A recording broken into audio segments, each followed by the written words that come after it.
కట్టుకున్న భార్యనే అత్యంత కిరాతకంగా హత్య చేశాడు ఓ భర్త. కారణం తెలుసా? కేవలం భార్య ద్వారా వచ్చేటువంటి ఇన్సూరెన్స్ డబ్బుల కోసం.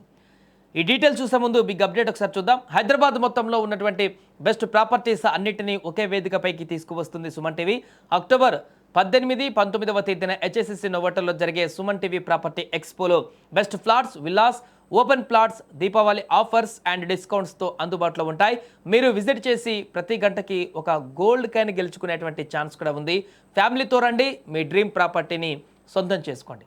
రైట్గా వార్తలోకి వెళ్తే, ఈ మధ్యకాలంలో మానవత్వపు విలువలు కూడా పూర్తిగా మంట కలిసిపోతున్నటువంటి సంఘటనలు వరుసగా జరుగుతున్నాయి.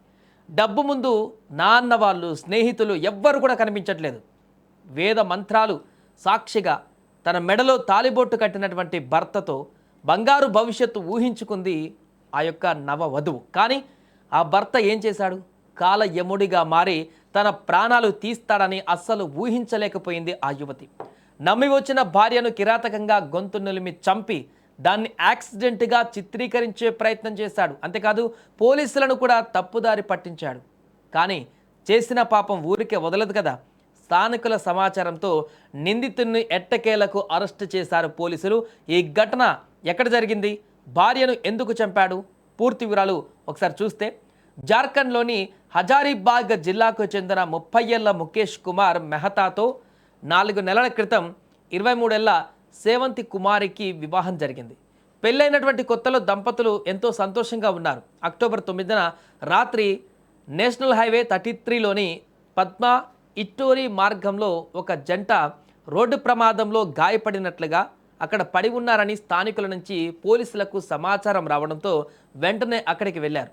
అప్పటికే సేవంతి మృతి చెందగా స్వల్పంగా గాయపడి స్పృహ కోల్పోయినట్లు ఆమె భర్త ముఖేష్ను ఆసుపత్రికి తరలించారు.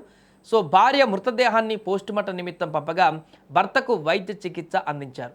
కట్ చేస్తే, భార్య అంత్యక్రియల సమయంలో ముఖేష్ ముఖంలో బాధ, ఆవేదన కనిపించకపోవడంతో అతని ప్రవర్తన పైన స్థానికులకు అనుమానం వచ్చింది.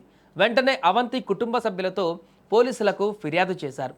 కుటుంబ సభ్యులు ఫిర్యాదు స్వీకరించి దర్యాప్తు మొదలుపెట్టిన పోలీసులకు దిమ్మ తిరిగే నిజాలు బయటకు వచ్చాయి.